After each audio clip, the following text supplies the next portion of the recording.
Good morning friends welcome in my YouTube channel Gupta ji की पाठशाला। Friends आज है 24 मई 2025 और आज के बनने वाले सभी करंट यहाँ चर्चा करेंगे।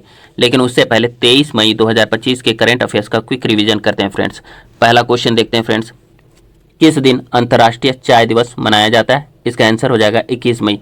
तो प्रतिवर्ष 21 मई को अंतर्राष्ट्रीय चाय दिवस मनाया जाता है। अगला क्वेश्चन देखते हैं, किस शहर में E0 FIR पहल को शुरू किया गया है? आंसर हो जाएगा दिल्ली। तो दिल्ली में E0 FIR पहल को शुरू किया गया है जो साइबर अपराध और धोखाधड़ी से संबंधित है। अगला क्वेश्चन है, हाल ही में 15वें संसद रत्न पुरस्कार 2025 में किस राज्य ने सर्वाधिक पुरस्कार जीते हैं? तो इसका आंसर हो जाएगा महाराष्ट्र। तो महाराष्ट्र ने 7 संसद रत्न पुरस्कार जीते हैं। तो देखिए, हाल ही में 15वें संसद रत्न पुरस्कार 2025 में महाराष्ट्र ने 7 सर्वाधिक संसद रत्न पुरस्कार जीते हैं और झारखंड ने भी 2 संसद रत्न पुरस्कार जीते हैं। एक आपका निशिकांत दुबे जी ने और दूसरा जो है जमशेदपुर के विद्युत बरन महतो जी ने जीता है। अगला क्वेश्चन देखते हैं फ्रेंड्स, भारत के परमाणु ऊर्जा कार्यक्रम के जनक MR श्रीनिवासन को किस वर्ष पद्म विभूषण से सम्मानित किया गया, जिनका हाल ही में निधन हो गया है? तो इसका आंसर हो जाएगा 2015। तो भारत के परमाणु ऊर्जा कार्यक्रम के जनक MR श्रीनिवासन को 2015 में पद्म विभूषण से सम्मानित किया गया, जिनका हाल ही में निधन हो गया है। और यह जो है होमी जहांगीर भाभा के साथ भारत के पहले परमाणु रिएक्टर अप्सरा में भी काम किया था। अगला क्वेश्चन देखते हैं फ्रेंड्स, हाल ही में किसे संयुक्त राष्ट्र जलवायु सम्मेलन यानी COP30 के लिए दक्षिण एशिया दूत नियुक्त किया गया है? तो इसका आंसर हो जाएगा अरुणाभ घोष। तो देखिए, हाल ही में अरुणाभ घोष को संयुक्त राष्ट्र जलवायु सम्मेलन यानी COP30 के लिए दक्षिण एशिया दूत नियुक्त किया गया है। अगला क्वेश्चन देखते हैं फ्रेंड्स, भारत के किस शहर में होंडुरस के आधिकारिक दूतावास का उद्घाटन किया गया है? आंसर हो जाएगा नई दिल्ली। तो नई दिल्ली में होंडुरस के आधिकारिक दूतावास का उद्घाटन किया गया है। अगला क्वेश्चन देखते हैं फ्रेंड्स, हाल ही में किस ब्रांड को केंटर ब्रांड्स 2025 रिपोर्ट में सर्वाधिक मूल्यवान भारतीय ब्रांड घोषित किया गया है? इसका आंसर हो जाएगा टाटा कंसल्टेंसी सर्विसेज यानी TCS। तो हाल ही में TCS को केंटर ब्रांड्स 2025 रिपोर्ट में सर्वाधिक मूल्यवान भारतीय ब्रांड घोषित किया गया है, जो कि टॉप 50 में 45वें स्थान पर है और पहले स्थान पर एप्पल जो है। ठीक है। अगला क्वेश्चन देखते हैं फ्रेंड्स, खबरों में रहा इरुला जनजाति मुख्यतः किस क्षेत्र में पाई जाती है? इसका आंसर हो जाएगा नीलगिरी पर्वत। तो इरुला जनजाति मुख्यतः नीलगिरी पर्वत क्षेत्र में पाई जाती है और यह तमिलनाडु और केरल राज्य में मुख्य रूप से पाई जाती है। अगला क्वेश्चन देखते हैं फ्रेंड्स, त्रिपुरा की किस नगर पंचायत ने हाल ही में एकल उपयोग प्लास्टिक के हरित विकल्प के रूप में PBAT से बने कंपोस्टेबल बैग पेश किए हैं? तो इसका आंसर हो जाएगा कमालपुर नगर पंचायत। तो हाल ही में त्रिपुरा के कमालपुर नगर पंचायत ने एकल उपयोग प्लास्टिक के हरित विकल्प के रूप में PBAT से बने कंपोस्टेबल बैग पेश किए हैं। अगला क्वेश्चन देखते हैं, विश्व हाइड्रोजन शिखर सम्मेलन 2025 का आयोजन किस शहर में किया गया है? आंसर हो जाएगा रॉटरडैम नीदरलैंड। तो विश्व हाइड्रोजन शिखर सम्मेलन 2025 का आयोजन रॉटरडैम नीदरलैंड में किया गया है। अगला क्वेश्चन देखते हैं फ्रेंड्स, नेक्स्ट क्वेश्चन देखते हैं फ्रेंड्स। अगला क्वेश्चन है, भारत के किस राज्य में 25 मई से आर्टिफिशियल इंटेलिजेंस से संचालित यातायात प्रणाली शुरू किया जाएगा? आंसर हो जाएगा सिक्किम। तो सिक्किम में 25 मई से आर्टिफिशियल इंटेलिजेंस से संचालित यातायात प्रणाली शुरू किया जाएगा। अगला क्वेश्चन देखते हैं फ्रेंड्स, एलन मस्क ने कहाँ उपग्रह इंटरनेट सेवा की शुरुआत की है? तो इसका आंसर हो जाएगा बांग्लादेश। तो एलन मस्क ने बांग्लादेश में स्टारलिंक उपग्रह इंटरनेट सेवा की शुरुआत की है हाल ही में। अगला क्वेश्चन देखते हैं फ्रेंड्स, अंतर्राष्ट्रीय जैव विविधता दिवस किस दिन मनाया गया है? तो इसका आंसर हो जाएगा 22 मई। तो 22 मई को अंतर्राष्ट्रीय जैव विविधता दिवस मनाया गया है। अगला क्वेश्चन देखते हैं, 24वीं हिंद महासागर रिम एसोसिएशन यानी कि IORA की मंत्रिपरिषद की बैठक कहाँ आयोजित की गई है? तो इसका आंसर हो जाएगा श्रीलंका को। तो भारत भी इसमें पार्टिसिपेट किया था। तो 24वीं हिंद महासागर रिम एसोसिएशन की मंत्रिपरिषद की बैठक का आयोजन श्रीलंका में किया गया है और भारत को जो है फ्रेंड्स 2025 से लेकर के 2027 तक की अध्यक्षता मिली है इसके लिए हिंद महासागर रिम एसोसिएशन की। चलिए फ्रेंड्स, आज के करंट अफेयर्स की चर्चा करते हैं।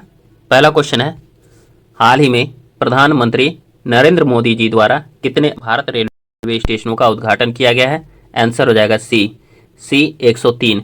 तो हाल ही में प्रधानमंत्री नरेंद्र मोदी जी द्वारा 103 अमृत भारत रेलवे स्टेशनों का उद्घाटन राजस्थान से किया गया है। डिटेल्स देख लेते हैं फ्रेंड्स। देखिए, नरेंद्र मोदी जी ने 18 राज्यों में बिहार के 2 और झारखंड के 10 स्टेशनों समेत देश भर के 103 अमृत भारत रेलवे स्टेशनों का वर्चुअल तरीके से उद्घाटन कर यात्रियों को सौंपा। अब देखिए, बिहार में 2 स्टेशन कौन कौन से हैं। देखिए, बिहार में पुनर्विकसित 2 अमृत भारत रेलवे स्टेशनों का वर्चुअल माध्यम से लोकार्पण किया गया। इनमें गोपालगंज जिले का थावे जंक्शन और भागलपुर जिले का पिरपेती रेलवे स्टेशन शामिल है। इसके साथ साथ झारखंड के 10 रेलवे स्टेशन को भी शामिल किया गया है, जिसमें चाईबासा, डाल्टनगंज, देवघर, दुमका, हजारीबाग टाउन, लातेहार, लोहरदगा, पाकुड़, साहेबगंज और सिमडेगा है। फ्रेंड्स, बात हो रही है अमृत भारत स्टेशन योजना की, तो देखते हैं क्या है यह। तो देखिए, रेल मंत्रालय द्वारा फरवरी 2023 में अमृत भारत स्टेशन योजना शुरू की गई थी। इस योजना का उद्देश्य देश भर में 1309 स्टेशनों का पुनर्विकास करना है। अमृत भारत स्टेशन योजना का उद्देश्य चरणों में रेलवे स्टेशनों को उन्नत करना है। इस योजना का उद्देश्य बुनियादी ढांचे के आधुनिकीकरण और कनेक्टिविटी में सुधार करना है। स्टेशनों में स्थानीय विरासत और संस्कृति को एकीकृत किया जाएगा। गांधीनगर जो है इस योजना के तहत उन्नत किया गया पहला स्टेशन था। विभिन्न राज्यों में कई अमृत स्टेशनों का उद्घाटन किया जा रहा है। अगला क्वेश्चन देखते हैं फ्रेंड्स। हाल ही में किस शहर में भारत के पहले AI आधारित गैर इन्वेसिव रक्त परीक्षण उपकरण को लॉन्च किया गया है? तो इसका आंसर हो जाएगा फ्रेंड्स ए हैदराबाद।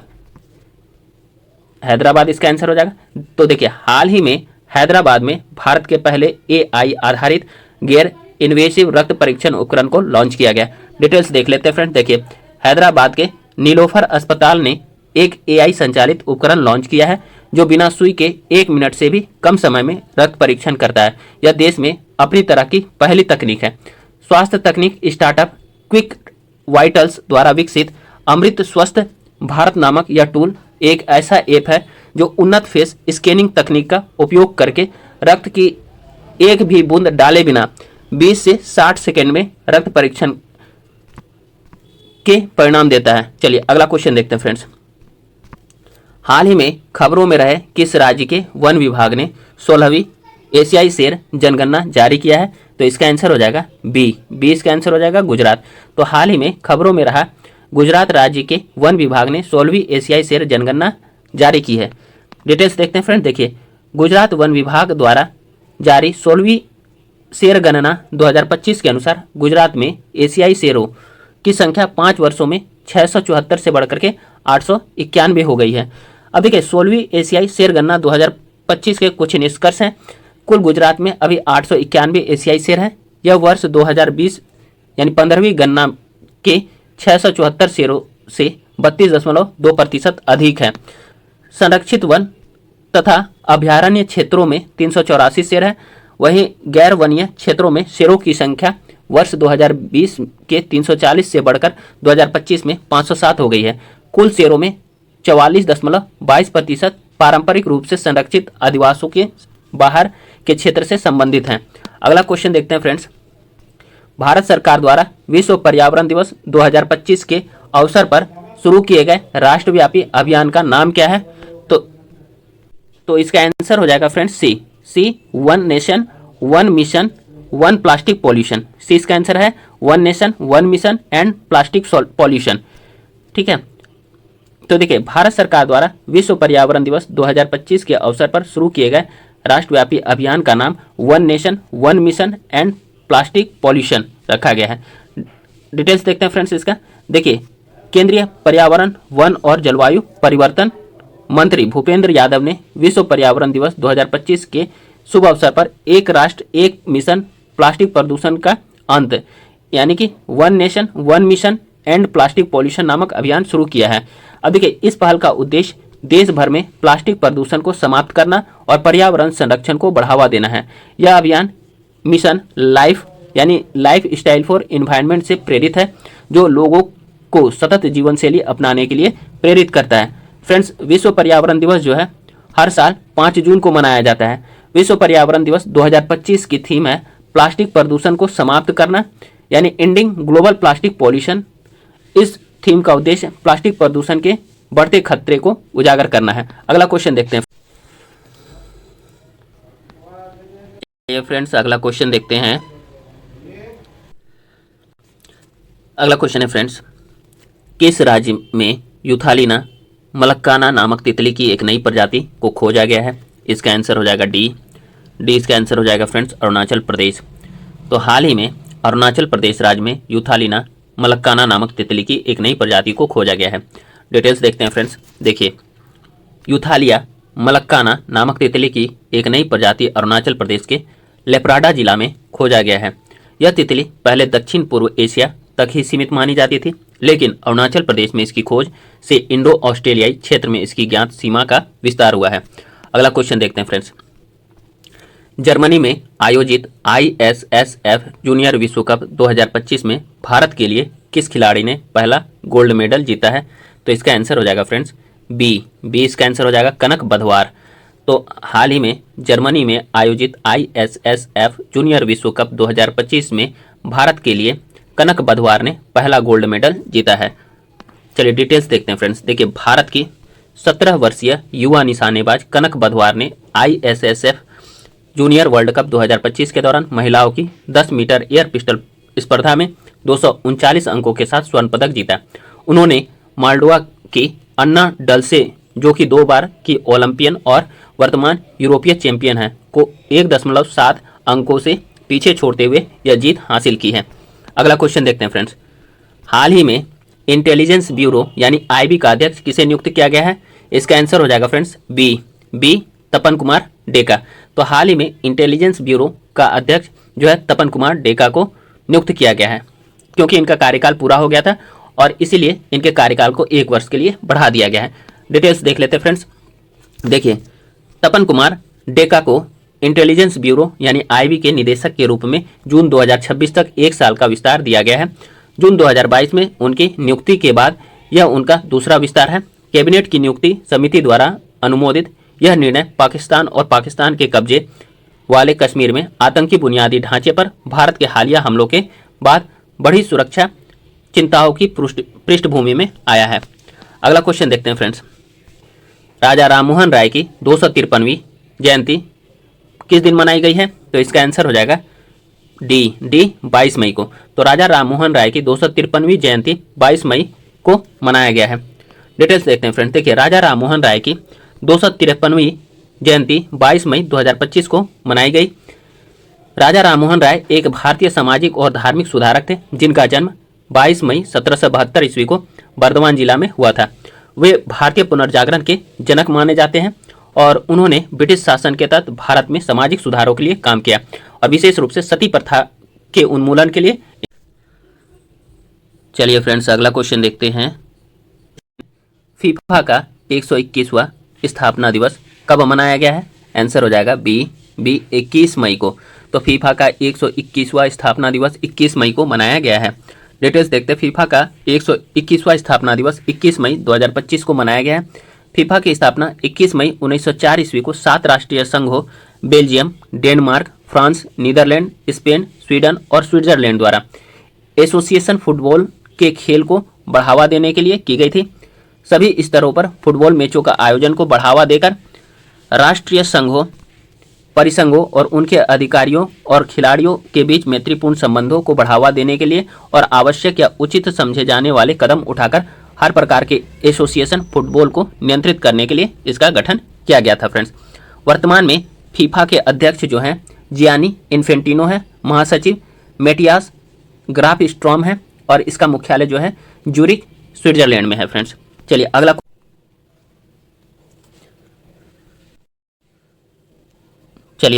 क्वेश्चन देखते हैं। केंद्रीय पृथ्वी विज्ञान मंत्री डॉक्टर जितेंद्र सिंह ने गोवा में किस संस्थान में सागर भवन और पोलर भवन का उद्घाटन किया है? आंसर हो जाएगा सी, राष्ट्रीय ध्रुवीय एवं महासागर अनुसंधान केंद्र। तो देखिए, केंद्रीय पृथ्वी विज्ञान मंत्री डॉक्टर जितेंद्र सिंह ने गोवा में राष्ट्रीय ध्रुवीय एवं महासागर अनुसंधान केंद्र में सागर भवन और पोलर भवन का उद्घाटन किया है। डिटेल्स देखते हैं फ्रेंड्स। देखिए, केंद्रीय पृथ्वी विज्ञान मंत्री डॉक्टर जितेंद्र सिंह ने गोवा में स्थित राष्ट्रीय ध्रुवीय एवं समुद्री अनुसंधान केंद्र में सागर भवन और पोलर भवन का उद्घाटन किया। ये दोनों केंद्र अपने तरह की भारत में पहली और विश्व में भी दुर्लभ अनुसंधान सुविधाएं हैं। इन अत्याधुनिक भवनों की शुरुआत NCPOR की रजत जयंती यानी सिल्वर जुबली के अवसर पर की गई है। यह भारत के ध्रुवीय और समुद्री अनुसंधान में बढ़ते योगदान और वैश्विक नेतृत्व की दिशा में एक अहम कदम है। अगला क्वेश्चन देखते हैं फ्रेंड्स, विश्व कछुआ दिवस की शुरुआत किस संस्था द्वारा की गई थी? तो इसका आंसर हो जाएगा friends D, American tortoise rescue के द्वारा। तो विश्व कछुआ दिवस की शुरुआत अमेरिकन टॉर्टोइज रेस्क्यू के द्वारा शुरू की गई थी। डी इसका आंसर हो गया था फ्रेंड्स। चलिए, विश्व कछुआ दिवस हर साल 23 मई को मनाया जाता है और साल 2025 में इसका 25वां स्थापना वर्ष है। इस साल विश्व कछुआ दिवस का थीम है फ्रेंड्स डांसिंग टर्टल्स रॉक, जिसका उद्देश्य है लोगों को कछुआ के संरक्षण के लिए मजेदार एवं रचनात्मक तरीकों से जागरूक कराना है। अब देखिए, विश्व कछुआ दिवस की शुरुआत 2000 में अमेरिकन टॉर्टोइज रेस्क्यू यानी ATR द्वारा की गई थी। इस दिन का उद्देश्य लोगों को कछुआ और कछुओं की प्रजातियों के बारे में जागरूक करना और उनके संरक्षण की आवश्यकता को उजागर करना है। अगला क्वेश्चन देखते हैं फ्रेंड्स। चलिए फ्रेंड्स, अगला क्वेश्चन देखते हैं, किस देश ने गोल्डन डोम नामक मिसाइल रक्षा कवच बनाने की घोषणा की है? आंसर हो जाएगा अमेरिका। तो अमेरिका ने गोल्डन डोम नामक मिसाइल रक्षा कवच बनाने की घोषणा की है। डिटेल्स देखते हैं फ्रेंड्स। देखिए, अमेरिकी राष्ट्रपति डोनाल्ड ट्रंप ने गोल्डन डोम नामक एक बहुस्तरीय मिसाइल रक्षा प्रणाली यानी कि multi layered missile defence system की घोषणा की है, जिसका उद्देश्य अमेरिका को बैलिस्टिक, हाइपरसोनिक एवं क्रूज मिसाइलों सहित सभी संभावित हवाई खतरों से सुरक्षा प्रदान करना है। देखिए, यह गोल्डन डोम अंतरिक्ष आधारित सेंसर और इंटरसेप्टर के साथ एक मिसाइल रक्षा परियोजना है, जिसे बहुस्तरीय ढाल बनाने, हाइपरसोनिक, बैलिस्टिक, क्रूज मिसाइलों और विश्व में कहीं से भी ड्रोन को बेअसर करने के लिए डिजाइन किया गया है, जिसमें अंतरिक्ष भी शामिल है। अगला क्वेश्चन है फ्रेंड्स, काफी इंपॉर्टेंट है।